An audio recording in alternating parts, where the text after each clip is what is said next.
First of all, welcome. I look around the room and I've seen probably half of you all at the booth already, which is great. And I know some of you are here for me to prove this thing works and then prove it again, but we're going to do a little education on robotics first. And then at the end, of course, we'll talk about our specific system. Pretty excited to be here, of course, because robotics are my passion. And so I'm gonna jump in. Quick background on me. I recently joined TCG Player. I've been designing, building, and delivering robotic systems for about the last 15 years. I'm super passionate about supporting the collectibles community, and adding robots to it is just super cool. Our mission today, we know you're trying to run your game store efficiently, and that's not easy. Organizing your inventory especially can be a pretty tough challenge. We think robotics can help with that, and one thing that's nice about robotics is they can usually help you get rid of the room of doom, the stack of cardboard in the corner that nobody wants to deal with. Imagine being able to allocate more of your time to other store operations like customer service instead of spending hours sifting and sorting through your cards. Again, that's where robotics can come in handy. It can do those things that you don't want to do. It can speed up your inventory, definitely organize you for your online sales, and then most importantly, it gives you more time with your customers.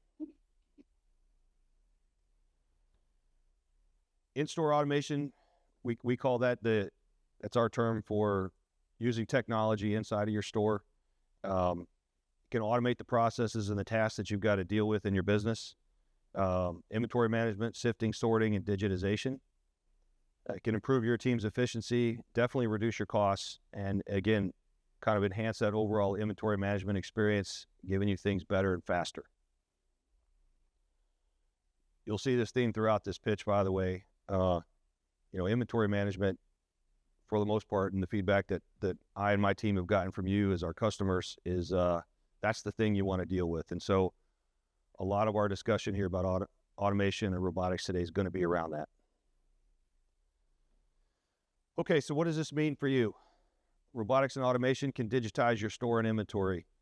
It answers the what is this thing and what is it worth at scale, and it requires minimal input from your team.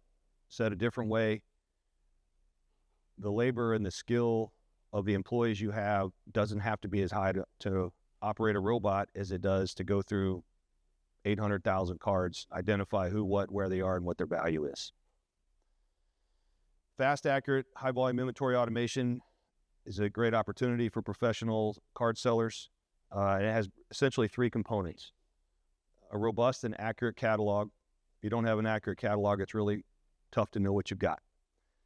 Seller-controlled identification and digitization that turns your physical inventory into digital inventory, basically what's known as robotics or robots. And then access to a pricing service to enable rapid decision-making and listing, something like TCG Player, eBay, a web store, or other online marketplaces.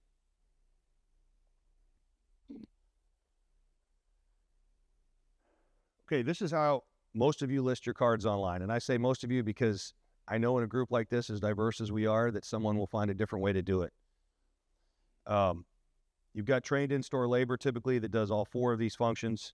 As you break a pack, for instance, your team will identify the cards. They'll sort them into various categories, sort them into your store's desired configuration, and digitize them finally for your inventory management and your sale, either in your store or online, again, at marketplaces, TCG Player, eBay, whatever you're using. And then also typically conditioning happens at this point, and I'll kind of hit this theme later. Right now, there's really no automation solution out there for conditioning. Conditioning is a very human task. Assessing something and then applying a value to it is not something that machines excel at. One of the things that's got to happen in our industry before we're going to be able to do automated conditioning, and I'm looking at the other robot people here too, is we've got to get a set of standards we can all agree on, right? How do you condition a card? First, you've got to have an agreed on set of standards. So if you want to scale or just reduce the time to do these tasks, again, automation is going to help you. If you have a Roka robot, we can sift, sort, and digitize for you, and we can free up your team to work in other areas. If you've got someone who's an expert in the back that's going through every card, doing all those things we just talked about, you can put them up front and have them talk to customers. Talked about the conditioning issue, and again, stay tuned because I think there's going to be some good news coming out on that as in the next year or two. Typical inventory timelines. We've discussed the tasks involved in managing and move your inventory. What we've got up here is we think a pretty typical game shop inventory process. My team has spent a lot of time with as many local game shops as we can trying to figure out, how people do things. And this is, I think, pretty standard.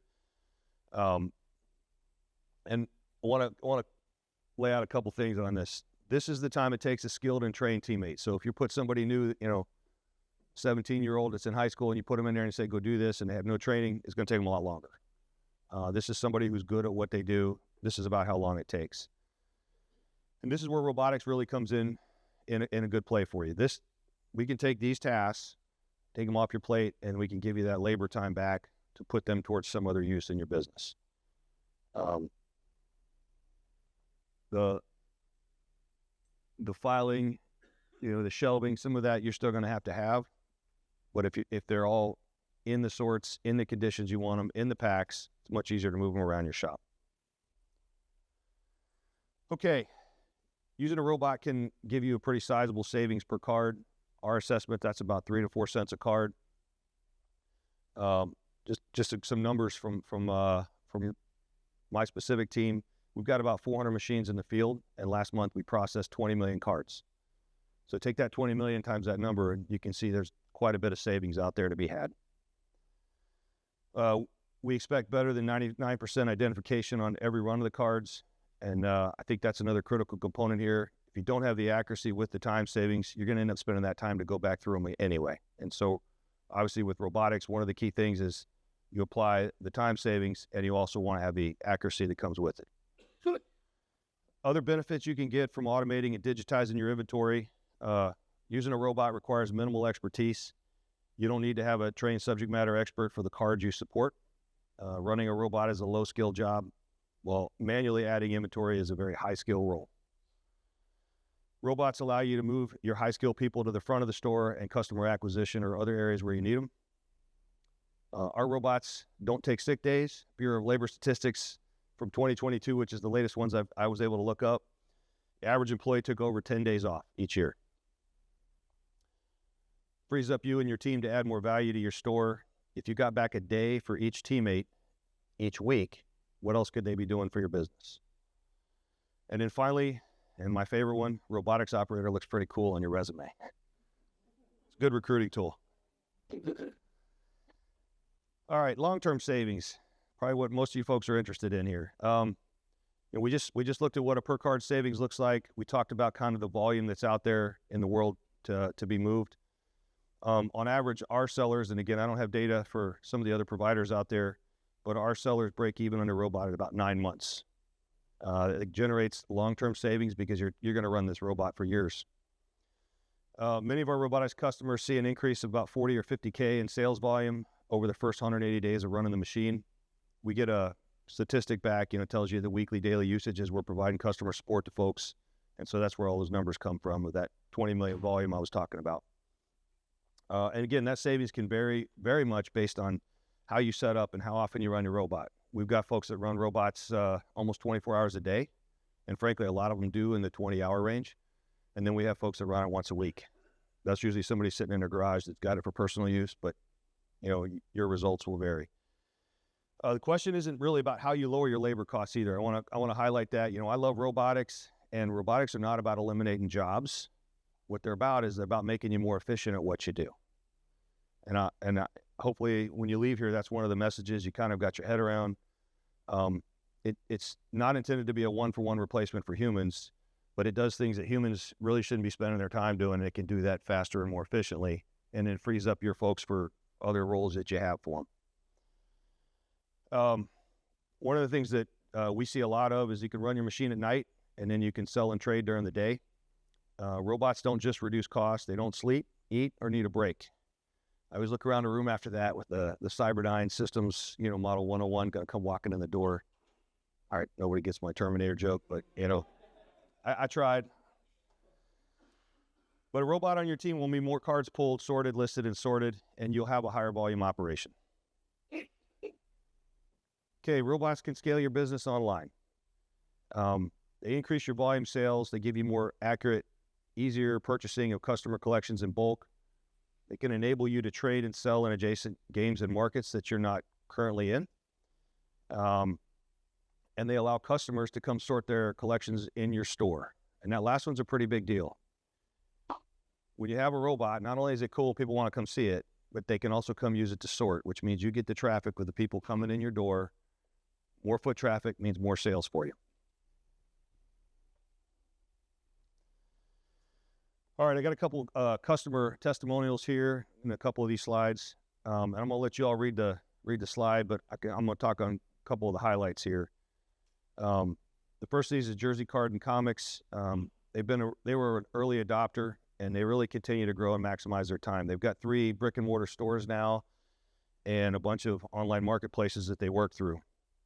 They've got a huge, like in the millions inventory. And like a lot of the sellers that we've talked to, they found themselves with limited time to go through these millions of cards. They look for other methods. We started working with them. And I really particularly like Brian's sentiment about getting his people to do more useful things. I've tried to highlight that a couple times in here. And if you can take somebody that's really trained up on how to look at those cards and know what they are and put them in the front of your store, you're going to get something out of that. And that's really what he was trying to communicate in here. Another happy customer testimonial, and again, a lot of the things we get when we get feedback from customers, besides the usual, like, hey, I need you to fix this thing, is pretty consistent theme around growth and efficiency. Almost everybody will get some good efficiency, and you should see growth if you're using the system.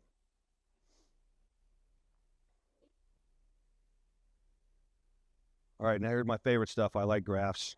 I admit it. I'm not ashamed of it. We've covered a lot of goodness about robots saving you time and money on inventory.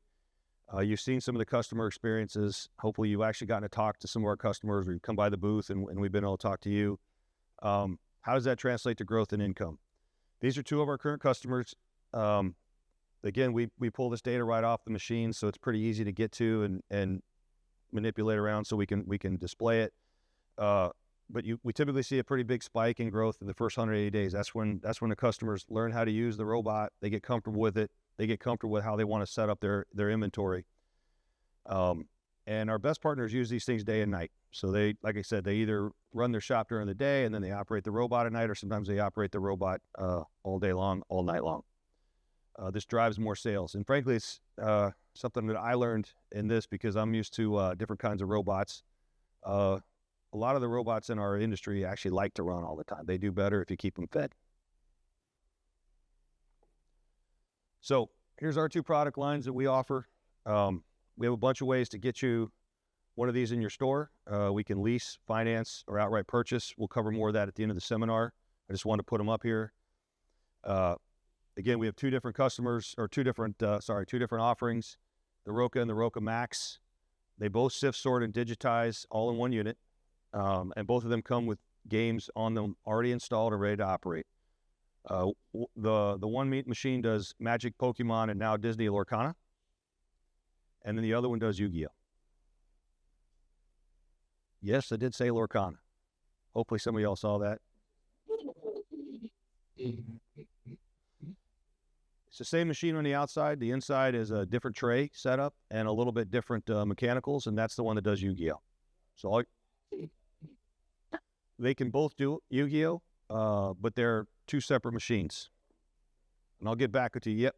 Hang on. Let me just finish this real quick, and then I will jump right in. I promise. So again, we're launching Lorcana at the end of the month. You should be, if you come by the booth, you'll see that. And if my video works, which is probably not going to, I actually got live video of the sorter actually pushing Lorcana through it. So again, we got a bunch of ways to get you in a machine. We've got leasing, financing, and outright purchase options. Tim Traver and Ryan Husband, raise your hand. There you go. Those are the guys to talk to in the back if you want to talk to them about machines. We're in booth 426, so come by and see our Roka Max actually sorting Lorcana this week. And you can see how it operates. We're happy to talk to you. I'll be running the video here, and I'll be taking questions.